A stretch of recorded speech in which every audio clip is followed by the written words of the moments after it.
Kia ora koutou. Thank you for joining us tonight and welcome to Fertility New Zealand's web series. My name is Kate and I'm the support coordinator for Fertility New Zealand.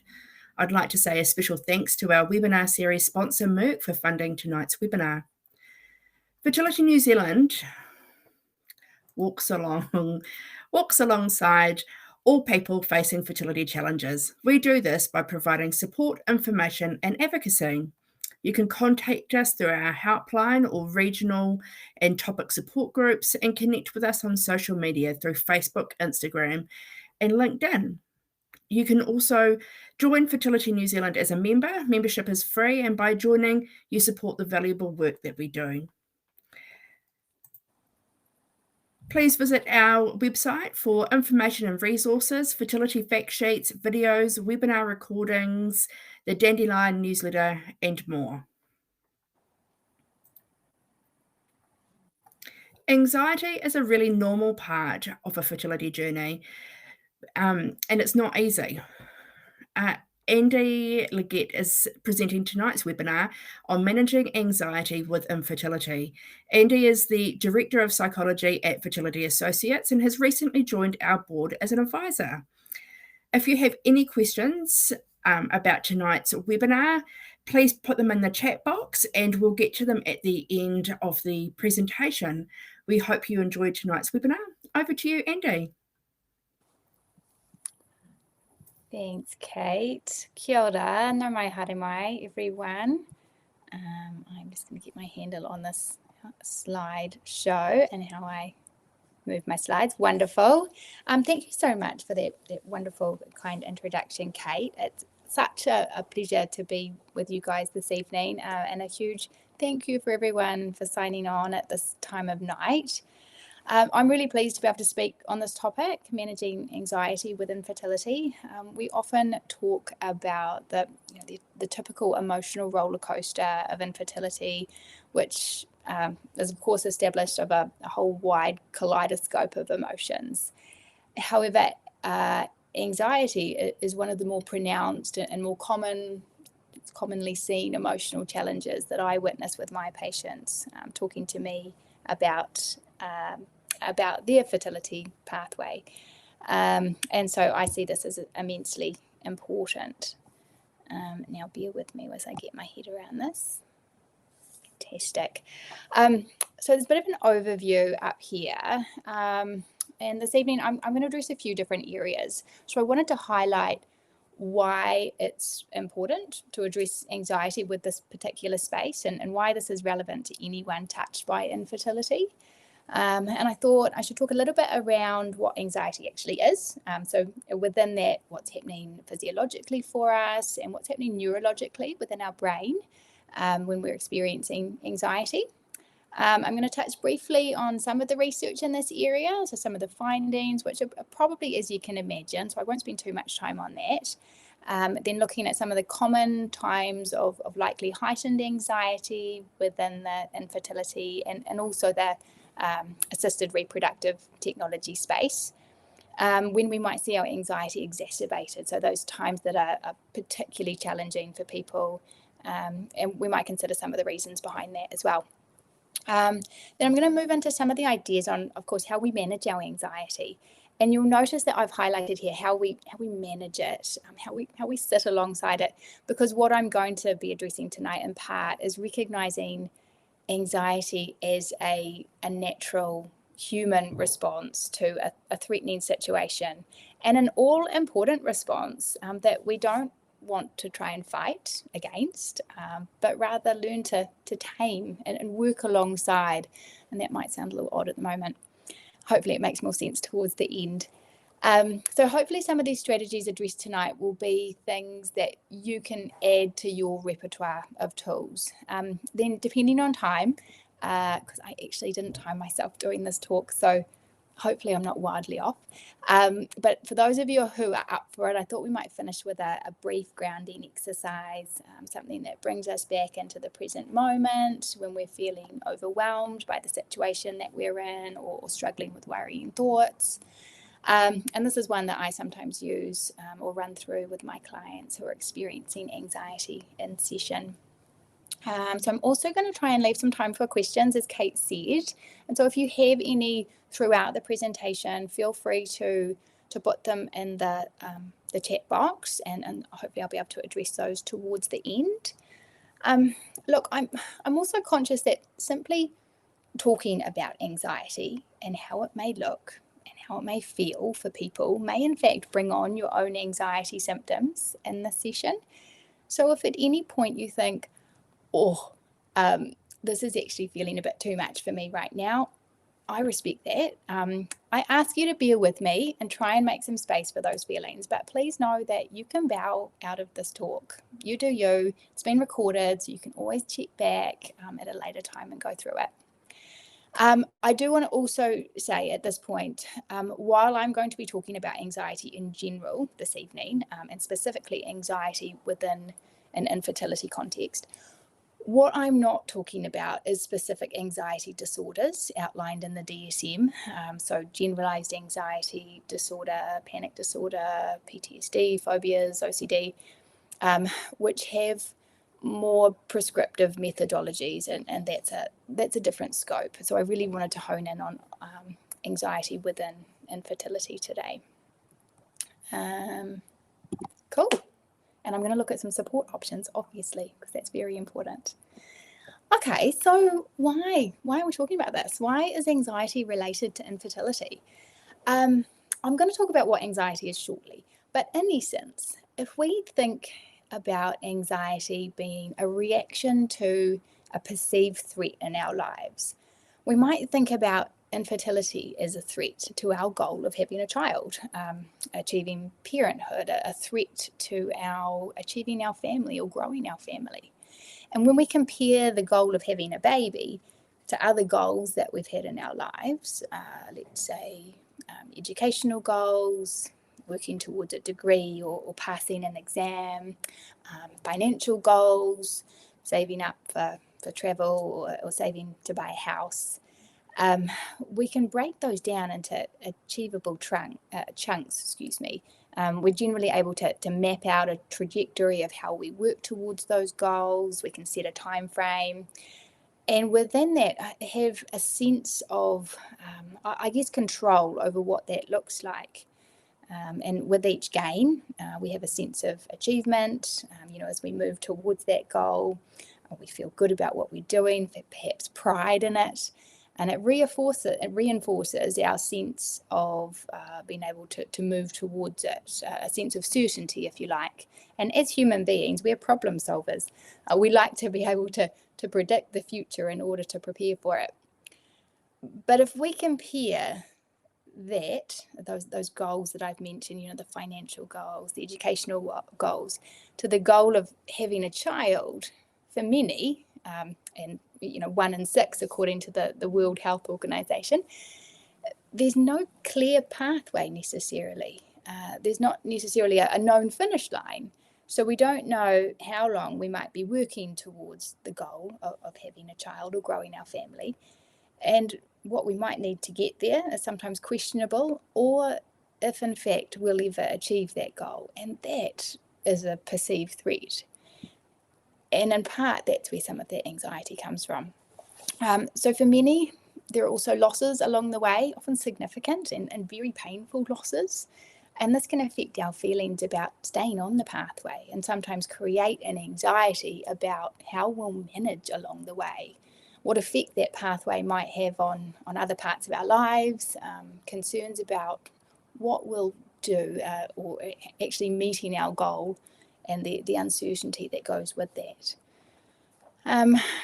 So we move on now to what is anxiety? It's a word that's thrown around a lot. And I think probably more awareness about anxiety in our world, more acceptance of it than maybe ever before. But I think in order to understand how anxiety relates to infertility, it's important for us to consider what anxiety actually is. What purpose does it serve in our lives? And therefore, why am I shortly going to ask you to sit alongside it or to work with it? Anxiety is a natural response, a biological response to a stressor. It helps activate our body to respond to perceived physical or social or emotional danger.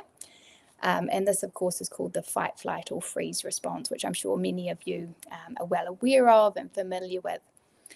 So anxiety can serve as a helpful purpose of keeping us motivated, keeping us safe, keeping us healthy.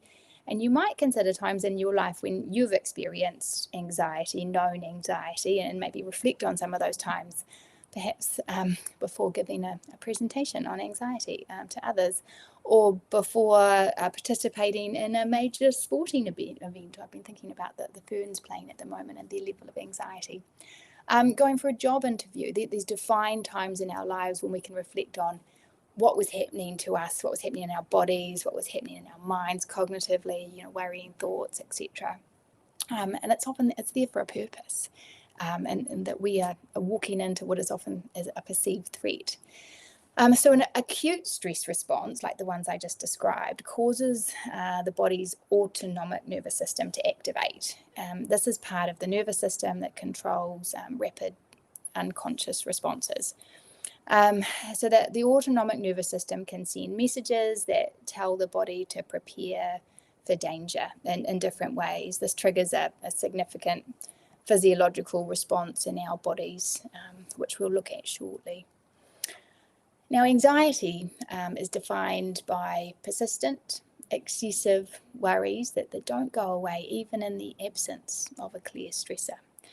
Anxiety is an emotion characterized by feelings of tension, worried thoughts, physiological changes or physical changes, and it stems from our brain and our body trying to look after us, to protect us when there's this perceived or sometimes imagined threat. So while the fight, flight, freeze response is helpful to rally us and protect us from danger or threat, help prepare us for something, sometimes we can develop an anxiety reaction which lasts longer than the immediate sense of danger. Our anxiety response can keep us in this hyper-aroused state, on high alert, constantly scanning for danger as a means of protection. But unfortunately, this anxiety can feel intense, distressing often, or unhelpful in terms of helping us get through this stressful period of time.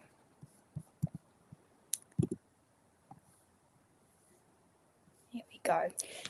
So I've listed a whole lot of things off here for us to take a look at. And as much as anxiety is common to all of us, it is a commonality. We tend to experience it in slightly different ways, with some people noticing more pronounced physical symptoms and others being more aware of the cognitive impacts that anxiety has. So while for some people anxiety can feel mild, a mild irritation perhaps, for many it can feel incredibly debilitating, and as a result or results in significant impacts to someone's life and functioning. Let's have a look at some of the typical symptoms that people may experience through anxiety. This is not an exhaustive list by any means, and I want you to remember that these symptoms, they actually hold a purpose. This is our brain and our body trying to prepare us to respond to a dangerous situation or what's been perceived as that. Remember that idea of a threat. So some of the ones I've got here are chest tightness, so that feeling of tension across your chest, sometimes heart palpitations where our heart is beating faster, ideally trying to pump blood more quickly around the body to our major muscle groups. Muscle tension, and this is a common physical symptom of anxiety, where the blood rushes through those major muscle groups in order to move us quickly and help us fight this threat in front of us. Sometimes skin problems, interestingly, psoriasis, eczema that may be flared up, rashes, hives, dermatitis, acne, to name a few. Stomach issues and bowel changes. Fun. Anxiety can cause increases to nausea, to feelings of nausea, diarrhea, constipation, indigestion, even bloating, IBS type symptoms, flatulence and burping, and other gastrointestinal changes.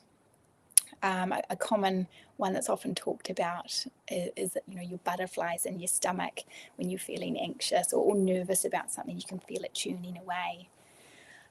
Shortness of breath, hyperventilation. So this idea of our bodies trying to get oxygen quickly in order to, again, move blood quickly around the body, help us act at a fast pace. But these short, sharp, shallow breaths, moving away from our beautiful diaphragmatic breathing, can often bring on feelings of dizziness, which I probably got in there somewhere, where we have an abundance of oxygen and an imbalance between our oxygen and our carbon dioxide, which is why breathing is one of the techniques that we often work on, slowing our breathing, recognizing our breath, etc. Fatigue. This is an exhausting event to go through, experience to go through. It really affects all of our body, mind and body, so it's tiring. Cold extremities, our blood goes again to our major muscle groups, but we don't need our fine motor skills in times of heightened anxiety. So sometimes you'll notice your fingers just don't work that well, you're not very good at typing, or a bit blotchy when you look at them, white and blotchy. Changes to vision. So when we go for the fight or flight freeze response, our people may notice themselves having sharp tunnel vision due to dilated pupils, although others will talk about blurry vision as well. Sexual dysfunction, and I thought it was important to put this one in here, obviously, because it's an important element of fertility and infertility. But anxiety can cause and maintain arousal difficulties. Commonly associated issues involve maybe erectile dysfunction, premature ejaculation, lack of orgasm, vaginal dryness, vaginismus, other pain syndromes, chronic pain syndromes, decreased libido, and decreased sexual desire. So all of these things, as you can imagine, have an impact on our fertility processes. Sweating, dry mouth, and then we've got our cognitive symptoms. So our rumination, the constant whirring of thoughts over and over again, going around circles that you may recall yourself. Racing thoughts, feeling like your thoughts are coming in so quickly and leaving again and fleeting. It's hard to really even recognize what they are. Inability to concentrate. So whether it's been at work or being in front of someone else trying to hold down a conversation and feeling it's really difficult to be present with it because we're bombarded with these distracting thoughts and really conscious of this thing that is causing us anxiety. Brain fog, a very similar process, not being able to concentrate on what's in front of you, feeling like it's difficult to be present with any task. Hyper-focus, though, interestingly, so sometimes being really a preoccupation, like I list down the bottom there, finding it hard to move away from a particular topic that is causing us anxiety in the first place, and that real hypervigilance around it, so staying connected to it. As you can see, there are many signs and symptoms that may present with anxiety, and that wasn't one of them. And these can vary in their intensity in terms of the level of impact they have over your life, depending on the circumstance and the trajectory of your experience. I want to hone in a little further now, if that's okay, take a bit of a deep dive into check out what's happening neurologically when we're experiencing an anxiety response. My hope here is not to make you feel more anxious, fingers crossed, but to lead you to more of a aha moment I know now, that makes sense now. I recognize that. Knowledge in this area can give us such insight into how we work with our bodies when it feels like they're sometimes working against us. But actually they're doing our very best to keep us safe. So when you have an anxiety response, I want you to think about 3 parts of your brain being involved. So these are your brain stem, so also known as your animal brain or your reptilian brain or your survival brain. So if you think about, I've got a little pointer, don't I? It's somewhere here. Anyway, the red, I'll figure out where the pointer is, but that red bit there. Look at that. Thanks, Kate. That was probably you. That red bit there, right? So this is This is your animal brain, your brain stem, survival brain. We've got our limbic system, which includes our hypothalamus, our hippocampus, and our amygdala, also known as your emotional brain. So that's where your heart is there. So the blue part, right? And your frontal lobe. So this is our green bit up where it's got a little picture of a book, that massive big bit there, that's your frontal lobe. And this is also known as the neocortex, or the frontal cortex, your thinking brain, your smart brain. So the survival brain, that's your brain stem, remember. This part of your brain is responsible for keeping you alive. It controls things like your heart rate, your breath, body temperature, sleep-wake cycle, your movements. Your emotional brain, this is the blue bit. This is the part of the brain that's responsible for regulating our emotions.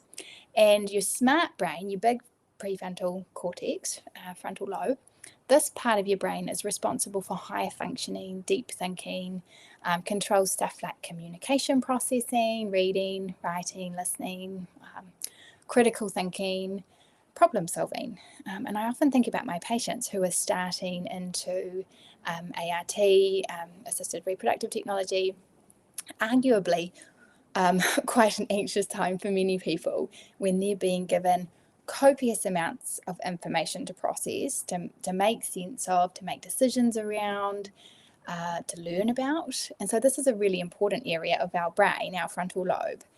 However, if we look at how these three parts of the brain respond in times of stress or heightened anxiety. So our survival brain, this is our little red bit down there, prioritizes some survival functions. So your heart beats faster, so you can breathe in more oxygen and pump blood more quickly to the major muscle groups, which is important if you need to move quickly. Our emotional brain your emotions become more intense, right, during times of anxiety. And this is kind of a warning system that helps us respond to threats quickly. And our smart brain, that's the big green bit, remember, temporarily goes offline. So we don't need to be able to complete complex mathematics equations in a state of immediate danger. So the energy that your smart brain would normally use is sent to other areas, it prioritizes other brain and bodily functions. Interesting, hey? So until recently, it was believed that a marble-sized area called the amygdala, so that's in your heart area, the blue bit, that your amygdala served as the hub of fear and anxiety. But today, we appreciate that anxiety is actually the result of this constant chatter between a number of different brain regions, a fear network, if you like. And it's no one brain region drives anxiety on its own, and instead interactions amongst many brain areas are important for how we actually experience anxiety. And so, for instance, there is a region in your frontal lobe called the dorsal anterior cingulate cortex, DACC. Don't worry too much about that. But it amplifies fearful signals coming from the amygdala, that's in your heart region. So when anxious patients are shown pictures of fearful faces, the DACC in your frontal lobe and the amygdala, amongst other brain regions, ramp up their chatter. And on the other hand, there's a different part of the frontal lobe called the ventromedial prefrontal cortex. Again, don't worry too much about that. But that actually seems to dampen down signals coming from the amygdala. So patients who have a damage to that area in their brain are more likely to experience heightened anxiety because the brakes have been taken off the amygdala, they've been lifted. And we know a bit more about some of these processes through functional MRI, and we can see some of that chatter going on. So it's pretty interesting stuff. But I'm getting carried away. I'm going to stop talking about that. Oh, no, I'm not. Oh, there's more. So when you feel intense anger, fear, stress, anxiety, your thinking brain goes temporarily offline, which sometimes makes it hard to read, to write, to talk, to solve problems. things that we rely on every day. So when we bring this back to an infertility perspective, a chronic stressor with no known endpoint necessarily, and it results in people sitting with overwhelming amounts of uncertainty for prolonged periods of time, we can see how the result of fertility anxiety can have a wider reaching impact on other areas of our life, our work, home life, social life, our functioning, our ability to absorb complex medical information and make medical and treatment decisions, which are really important. Cool. So now I'm going to stop talking about the brain. Let's look at the research. As I said earlier, look, I think this is probably what you would predict, so I'm not going to spend too much time on it. But really the key message is that throughout all of the literature, the literature indicates that there is a high prevalence of anxiety amongst a number of other mental health challenges in an infertility population. This particular one here is just one of them. So this was a cross-sectional study of over 1,000 people in Tehran who were diagnosed with infertility. And they found that anxiety and depression rates were very high among infertile patients, and their recommendation is for a need for patients going through infertility to receive ongoing psychological intervention and support that matches their background during treatment. These people were all going through treatment. This one here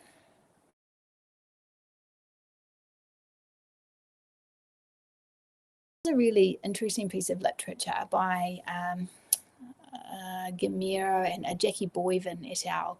Out of Cardiff. And they were actually looking at the importance of counselling fertility patients at the front end of treatment about the possibility of negative outcomes. That's probably another talk in itself. But what they looked at was reasons for patients dropping out of treatment prior to reaching their goal of having a child. And it's a little bit hard to see here, but those red bits there at the that are listed, I'm pointing, but that's not very helpful for you, is it? The little red lines. Psychological factors in general, anxiety is part of this, were one of the most common reasons for people stopping treatment prematurely in terms of they hadn't achieved their goal, and that was towards the front end of treatment, indicating, as we all know, that addressing psychological well-being in infertility is important.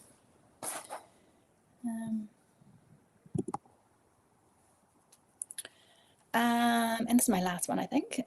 So this was a study by Hoff et al., and they found that a significant segment of the infertility population is affected by anxiety and depression.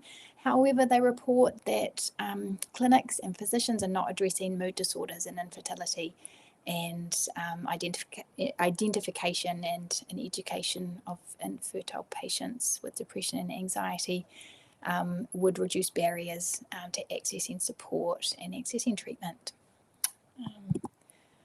So look, a pretty similar message throughout. How does anxiety play out in infertility and ART? What's going on? Now, I think infertility and fertility treatment are primed in many ways to be a bit of a breeding ground for anxiety, if you like. I've considered a few reasons for this, and I'm sure that you'll have your own personal experiences to draw on where you can identify other areas also. So I've just listed 4 domains here, which I see coming up in some of my work that I wanted to highlight tonight. The first one is, I can't see what's happening. So our reproductive capabilities, are occurring internally. We can't see what's physically happening on the inside, and therefore it's hard to have a sense of control over what's happening or a sense of certainty, and that can create fear. Remember I talked earlier about that perceived lack of control or perceived control feeding our anxiety, and as much as we have various tools, ovulation kits and blood tests and scans, it's sometimes difficult to actually know what's happening in the body, to try and pinpoint ovulation and wondering if you had sex at the right time. And it's easy to develop this hypervigilance or a real somatic focus, a body focus about what may or may not be happening. We start searching for signs of a pregnancy, signs of a period, signs of miscarriage, particularly if that's an experience that you've had before. Regular trips to the toilet to check for signs, or finding yourself Googling about symptoms to seek reassurance. And I'm going to talk about a reassurance seeking cycle shortly that keeps us in a loop. The next area is around starting fertility treatment. And this is going to be relevant for some and not others. And this is not consistent for everyone. And I certainly have patients who tell me that they feel less anxious starting ART because they have a team around them then, and the idea that someone's going to take control and provide guidance can feel really nice. But for others, the movement into assisted reproductive treatment can come with an adjustment period.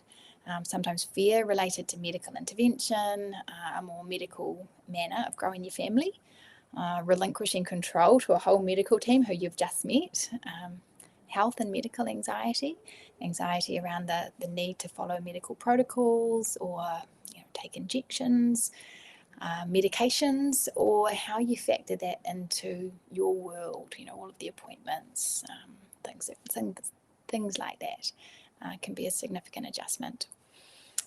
And then the waiting. There's so much waiting in this business. Endless waiting for appointments, waiting for test results, waiting for pregnancy test results, waiting for fertilization outcomes, semen analysis, embryo development updates, PGT results, and of course pregnancy test results and pregnancy scans. And the nature of waiting is we sit and we focus, and time stands still, a time when we can be in our heads more, so that rumination starts up. It's harder to get some distance from our thinking, and we can feel overwhelmed, drowning in your thoughts. Difficult to find focus in other areas of our world, our social life, our work, etc. And finally, anxiety following negative outcomes. And unfortunately, negative outcomes are a reality for most people on a fertility pathway. Many people will face setbacks, negative outcomes on the way towards their hope of having a child or growing their family.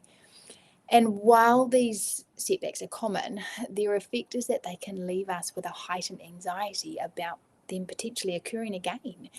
So examples of this might be the pain I experienced when I saw that negative test strip, or none of the eggs fertilized after my OPU. That pain was so strong, I'm afraid of feeling that again. I'm anxious about what that would be like. Miscarriage, ectopic pregnancies, all kinds of things that can feel frightening to us throughout this process.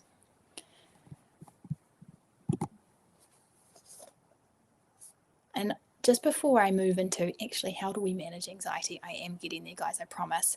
I just wanted to talk a little bit about a couple of, anxiety traps, these cycles that are very easy for all of us actually to fall into. So the first one is the anxiety avoidance cycle. So that one's there on the left-hand side. There we go. Anxiety is unpleasant by its very nature. It's uncomfortable. And remember all those symptoms that we talked about earlier. So it's reasonable to respond by wanting to do our best to avoid it. And that sometimes means avoiding the stimuli that causes us anxiety in the first place. So if we think about a very simple analogy of, someone who has a phobia of spiders, they avoid spiders. If you come into contact with a spider, I feel so anxious about it, I feel yuck, I'm going to move away from it. And as soon as I move away, that anxiety dissipates and I feel better. And we develop this cycle of I keep avoiding. But the more we avoid, the more we stay in this, we maintain our anxiety. And in terms of infertility, sometimes that can involve, I'm going to avoid reaching out for support or going to support groups. I'm going to avoid looking at the next options, which I really do want to know about, but I'm fearful of what they might be, and it causes me stress, so I'm not going to go there, and we stay in this loop. The second one is one I see play out all the time, and this is the reassurance seeking loop, and this is common to a health anxiety population. So a perceived threat to our physical health, and I'm wondering if some of these, if you recognize this in yourselves. I talked earlier about humans wanting to predict the future, being problem solvers, wanting to access information that helps you prepare for the future. So when it comes to fertility, and particularly all the times of waiting involved in this process, we start seeking reassurance during that time. If you think about an example of the 2-week wait, when we know that we've had sex at the right time, or you've had an embryo transfer or insemination, we want to know the outcome, and we start seeking reassurance of checking our body, checking for signs of pregnancy, signs of a period, Googling. And the thing with reassurance is that's really nice when we get reassurance of, oh, I just read online that this could be a sign of pregnancy. We feel really good about it for that one moment, but then the anxiety starts to creep in there again. So we go and try and seek more reassurance, and we get into this cycle where we spend our whole life seeking, trying to find this reassurance, which only lasts a period of time. And it's really difficult to get some distance from this stressor, from the source of anxiety, if we're constantly in it looking for answers that will give us that reassurance. So we've done lots of talking now about what anxiety is, why it exists, what we might do about it. What I think we can take from the research and all of the information I presented so far is that it's really important to consider prioritizing our psychological health through infertility as much as our physical health. So let's actually think about what we're going to do about this. There are different approaches to anxiety management, and you may already have employed some fantastic strategies that are working well for you, and I want to applaud you for that and encourage you to do what feels right for you. I'm going to introduce some ideas here which are generally centered around the recognition of our anxiety as a natural biological response, not trying to get rid of it or get into a mental battle with it, but actually dropping the struggle, stopping the fight, and working with it. Let's see how we go.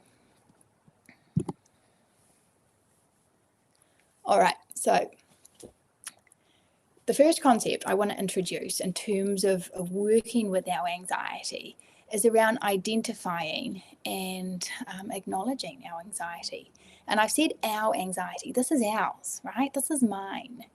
It's easy to perceive anxiety as this external threat, like something that's attacking us. It feels unpleasant, it's uncomfortable, and it's been done to us. But when we reframe and remember that anxiety is an internal process, remember all those brain functions? This belongs to us. Rather than this being this terrifying external beast, it can actually help us work better with it if we think about it in a different way. So a common and very normal response to anxiety is, I don't like this feeling, I want it to go away, I'm going to fight back against it, I'm going to challenge it, I'm going to try and squash it, or I'm going to run away from it. But unfortunately for many people, this fight response that we get into has the tendency to actually ramp up our anxiety, ramp up our arousal levels, heighten the anxiety, and it's exhausting. It's tiring having that battle. So this is an exercise here. Notice, name, act. And it's one I often work with patients who recognize distress. There are 3 steps, as you can see. The first one is to simply notice, very gently. I want you to allow yourself to be present with the feelings in your body. If you think about times of anxiety for you, and you can even do this right now if you like, be aware of what's going on in your body right now. What does it feel like? Where in your body do you feel these changes, these physiological changes or tension? Is there muscle tension? Has your breathing changed? Is your chest tight? Where do you feel pain? Where do you feel discomfort? Do you recognize thoughts entering into your mind? Because we're so often trying to squash these feelings, we don't often always allow ourselves the opportunity to sit with them and recognize our ability to make space from them. I don't know if I don't like the word tolerate, but there is an element of that, of actually I can be with these feelings. So that's all I ask you to do, first of all, is just notice. Second is to name what's going on. This is my anxiety.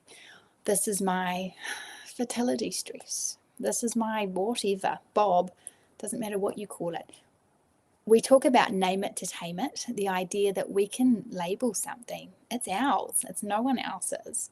It's an internal process, and naming allows us to feel maybe a greater sense of control over this thing that's happening for us, or to simply feel that we understand it better. We can define it. We can put those boundaries around it. Step number 3, act, is arguably the hardest part of this. And this is when we decide what we want to do with this. We've been able to sit with it, to notice what's going on. We've been able to label it. I know what this is. And now you have the choice of what do you do here? You can lean in and allow yourself to keep being present, feeling the feels, allowing the thoughts to be present. Or you can choose to give yourself permission to gently shift your attention elsewhere. Being able to acknowledge your thoughts and your physical sensations for what they are, but to know that it's okay to guide your attention in a direction that feels more comfortable. Some people at this time may even choose to say, thank you brain. Thanks brain, I know that you're trying to keep me safe. I'm okay. Thanks mind. I'm going to focus on other things now. It's this idea that we guide this movement very gently. This is not pushing, this is not fighting, but rather than feeling that we're responding to a battle with our own emotions, we're working alongside them.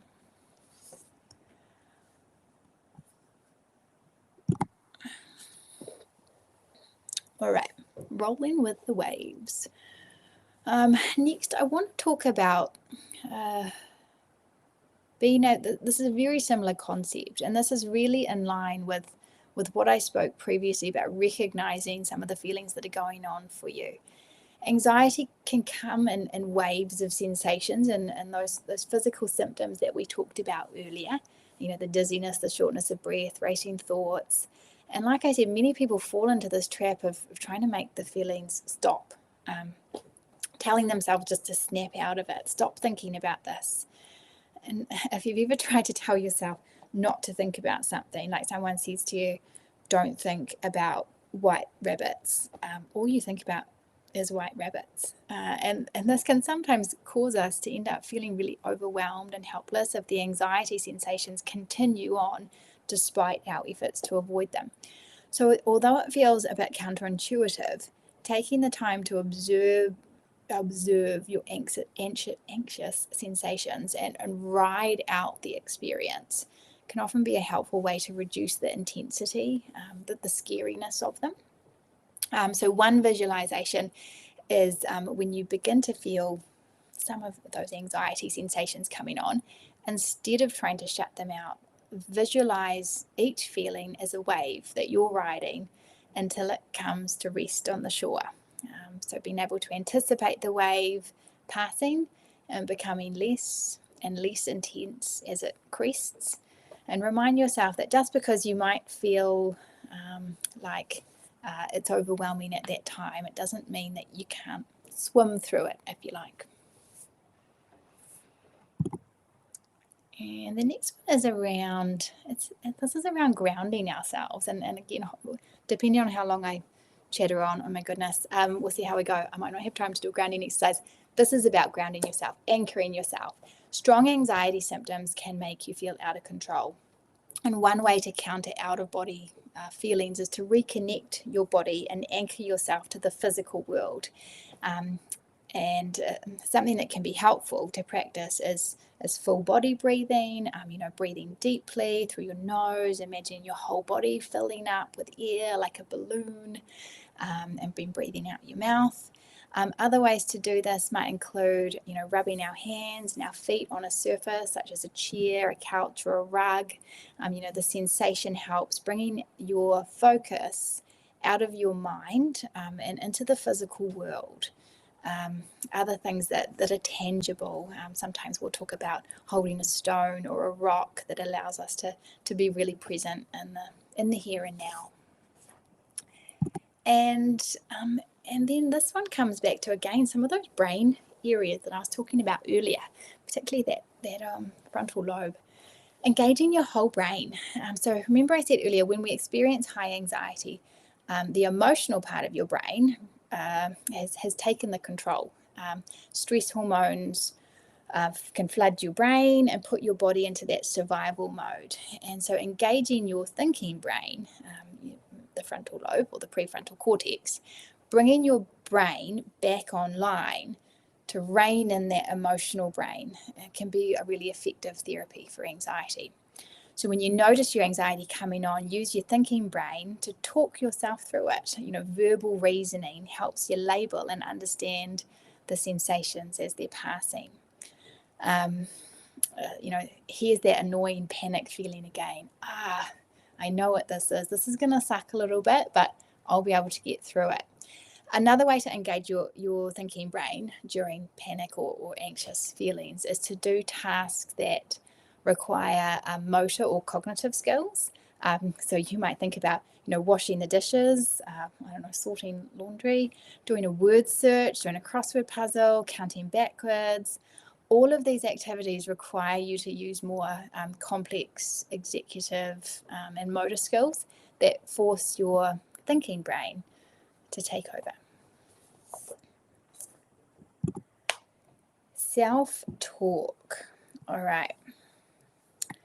So self-talk is that little inner voice that we hear, that constant chatter in our mind, which can either feel more rapid and frantic at times of anxiety, or alternatively, it can be hard for people to sometimes identify thoughts if they're moving really quickly. But it's not uncommon for people to talk about constant rumination or obsessive thoughts at this time. And we know that actually what we say to ourselves makes a really big difference to our emotional coping. There's a Buddhist parable that some of you may have come across before, and it's the parable of the second arrow, and it's about dealing with suffering. And look, I liken this to our experience with anxiety from time to time. The Buddhists say that at any time we suffer misfortune, 2 arrows fly our way. And being struck by one arrow is painful, and being struck by the second arrow is even more painful. So the first arrow represents a challenging event that's happened to us, a misfortune, something that we haven't asked for, but that's occurred in our lives and causes us pain. So being told of difficult news, perhaps, and if we can think about examples of that in a fertility context.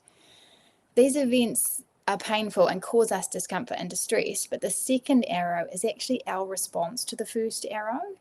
Now, this is not me saying that you're not entitled to be upset by being shot with the first arrow, let's say being given negative results, but rather sometimes the way that we respond to ourselves isn't always with compassion. That inner voice can be really harsh, blaming, cruel, and this in turn can heighten our feelings about anxiety about the first arrow and the possibility of the first arrow happening again. So in line with this, we can think about the inner voice being made up of a whole committee meeting, if you like, and each person in that committee represents a slightly different voice. So sometimes it feels like the little voice in your head is that real self-critic, and other times it might feel like the compassionate inner voice. And it can be helpful to reflect, and in those times of anxiety, who's speaking the loudest, who's chairing this meeting, and be able to say, sit down if that is not the committee member that is the most helpful for you at that moment. And what it might be is needing a little bit of self-compassion.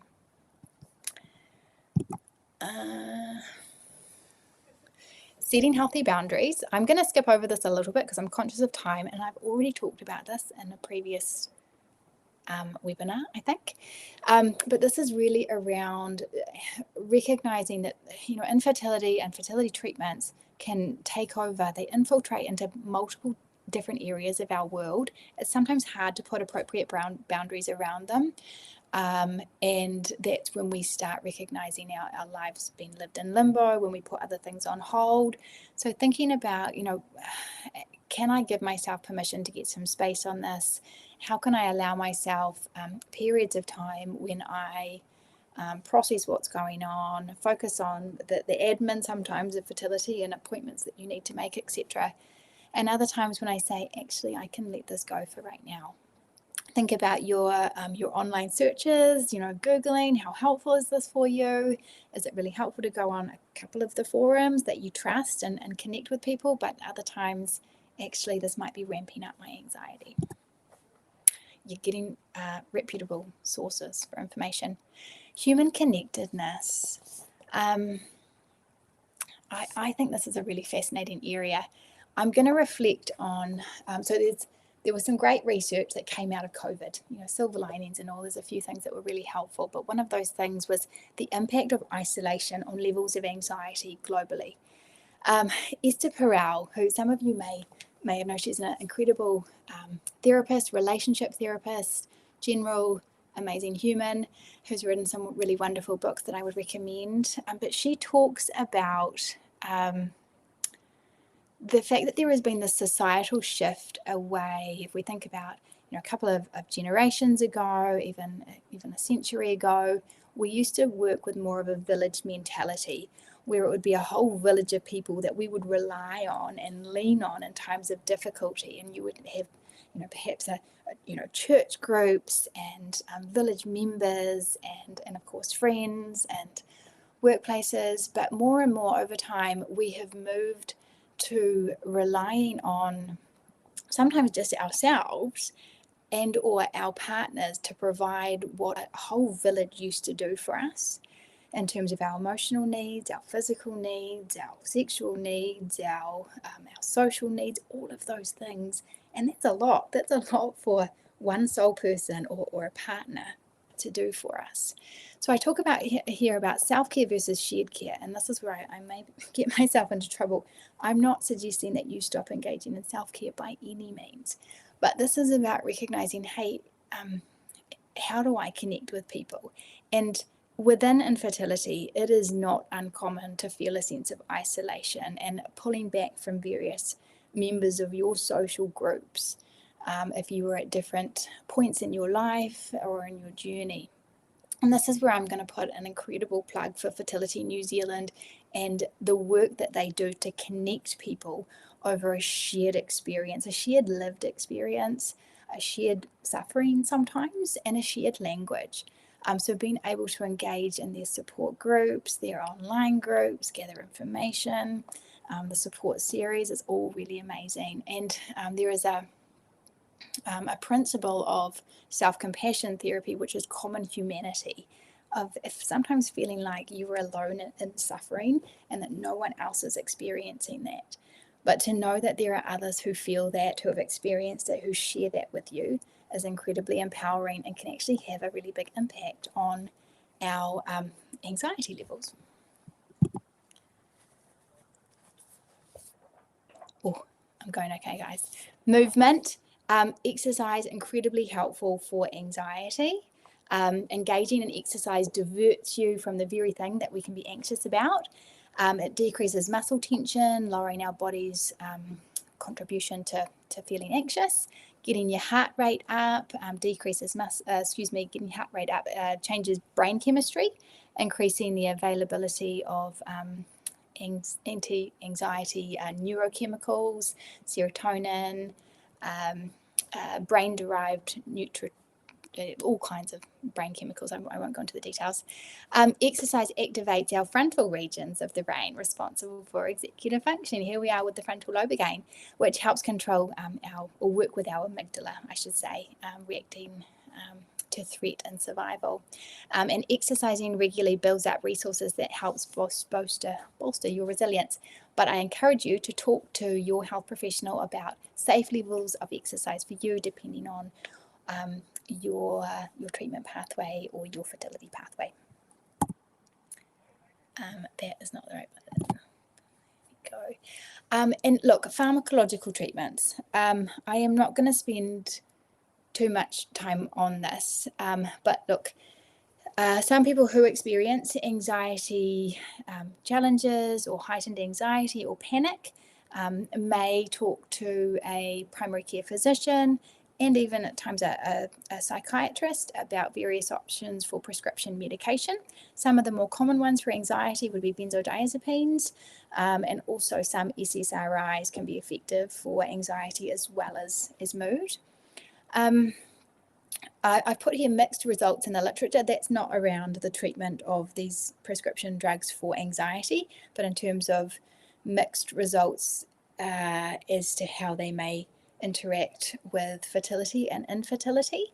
And really my recommendation is to speak to your medical or fertility specialist regarding safety through treatment and pregnancy. That's the main message here.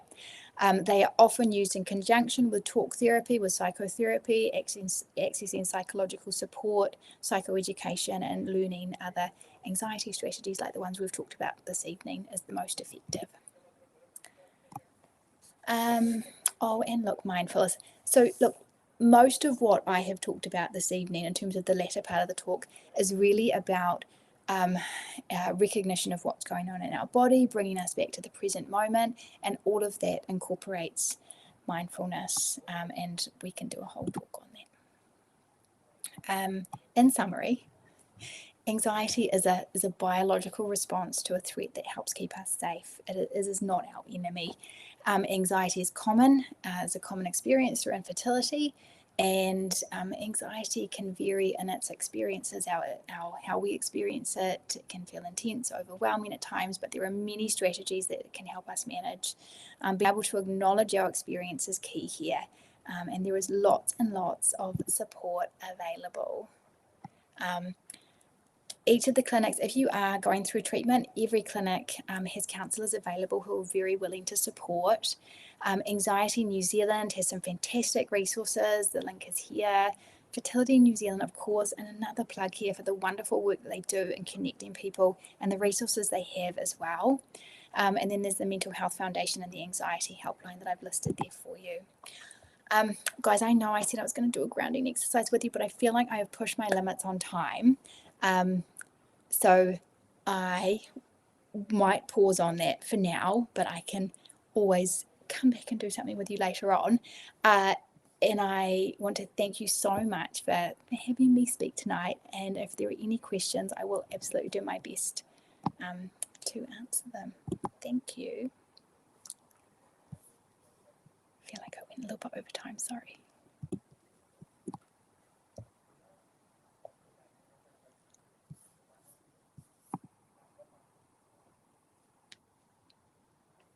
You still there, Kate?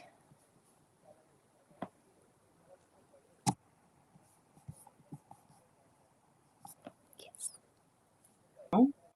Hopefully you can see that there. Hi. Oh, yes. Excuse me. I'm going to juggle my screen a little bit so I can see better. Okay.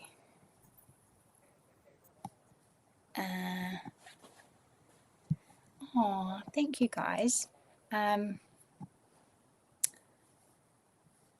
Someone has said this webinar has truly resonated with me as I'm about to start an IVF treatment shortly. As a single woman and experience a lot of anxiety at the moment, I confide in my feelings to my best friend. However, her response to me is to think positively and not to stress or think negatively. How do I get her to best understand my feelings and how best to support me during this time? Look, this is such a good question, and I'm reflecting on a talk I did, I think for FNZ a couple of years ago around communication. Was it? No, I'm not sure.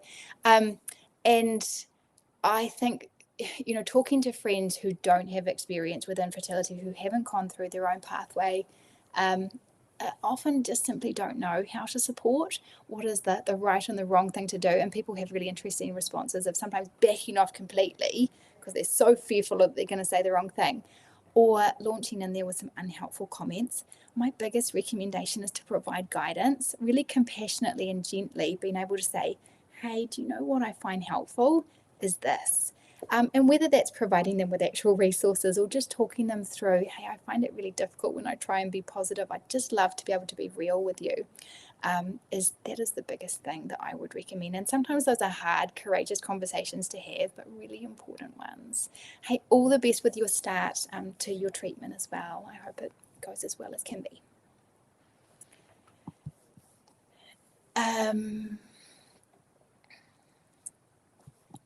Thank you for some lovely messages there. I failed my first IVF. I couldn't get any eggs, and it's hard for me to be positive for the 2 cycles. How should I be more positive and take control? Yeah, look, thank you for sharing that. And so that was one of the things I mentioned earlier, where people have had these losses and these negative experiences along the way, and one of the results is that is this heightened anxiety about, is that going to happen again? I remember how painful that was. What would it be like if I have to go and do that? So one of those things there is, I would love for you to be able to recognize that response that you're having is very real, very reasonable, very normal, and such a human response to a difficult situation, and to be able to respond with that kindness of, this is okay that I feel this way right now, and I'm going to make space for that. But also, when it feels too intense, what are the things that allow you to get some distance from it? In terms of remaining positive, that is a very difficult thing to do in a stressful situation. So again, allow all of the emotions to be there. Taking control is a whole webinar in itself, I think, when it comes to control in infertility. Have a think about the things that are within your control and the things that aren't. And there may be even small things that you're able to lean on and say, actually, this is what I know. There are some things that I can't control, but what do I know for right now? Lean into your counsellors for support here. I think that could be really helpful if you're going through IVF.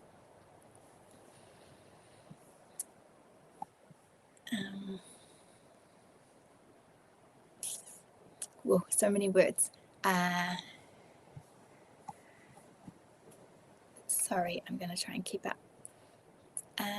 Trying after my second miscarriage, hard to stay positive after such losses. So I appreciate riding the wave techniques. Sometimes when you know what's rational or factual, it doesn't make feelings disappear. Thanks for your pearls of wisdom. Oh, thank you. That's really lovely. I'm glad that was helpful. There's a Facebook page called Fertility Family New Zealand that might help the person who asked about support as she starts out as a single woman. Oh, fantastic. Okay, we'll make sure that we share that. I have a physical disability, and how do I cope with the added pressure? Thank you so much for sharing that, the person that's come up with that. Look, I again would suggest that you lean on your supports, and if it is that you're coming through treatment, I'm so sorry, I wasn't sure if you were or not, consider accessing some of the counselling support to address what some of your specific concerns might be, and how we can support from a clinic perspective, as well as tools that you might be able to generate yourself that would support you through that pathway. Thanks, Andy. Thank you for being with us tonight and answering all these questions as well. Just to refer you to the last webinar that Andy has touched base on a few times tonight, and that is called Resilience During Infertility, and it was recorded around December 2021. So if you go onto our website under webinars and scroll down, you will find it, and there's certainly some information about setting boundaries there and helping others understand as well. We've also got a great pamphlet on our website called Helping Others Understand, and you can download that or pick it up from one of your fertility clinics, and that will give you some, that might just be that resource that you could give your friend as well, just a few ideas and pointers about how best to support you during this time too. So yeah, we've got lots of information, and we also do have a support group dedicated to single women by choice as well. So if anybody does need any information, please reach out to me, and I'm happy to step in and provide information and things along those lines. Hi, Kat. I've just seen your message as well, and I'm more than happy to share you with the slides. Andy, is that okay with you? You don't mind them being shared? No, share away. Lovely, lovely. So I just want to thank Andy for tonight as well. If there are any additional questions that come through, Andy, do you mind if I reach out to you? We've still got a few more coming through now, and I know that we have gone over 9 p.m. So yeah. I had far too much to say. I'm so sorry. I should have practiced that before I did it. Oh, but I love your enthusiasm, just your caring approach, and just how I know you talked about anxiety yourself about tonight as well, but you were so calm presenting, and you're so lovely. And I had a little bit of a giggle at one stage when you're talking about slides, and you're like, oh, you did your left or right signals. Left Yeah. and right. God, I'm a shocker. Yeah. So I loved that. I thought that was very awesome. That's something I would Thanks, Kate. So yeah, so I just want to shout out and say a big thank you for you tonight, for your time, Andy. You did an amazing job, and it would be great to have you back again to do maybe a full mindfulness webinar with a grounding exercise and doing more exercise-based stuff as well. I think that would be something that we could schedule in a little bit later on. So sounds great. Once again, thank you. And good night to everybody. Thank you for being here. And thank you to our sponsor, Merck, for providing this webinar tonight. So good night to everybody. Thanks, guys. Thank you. Bye.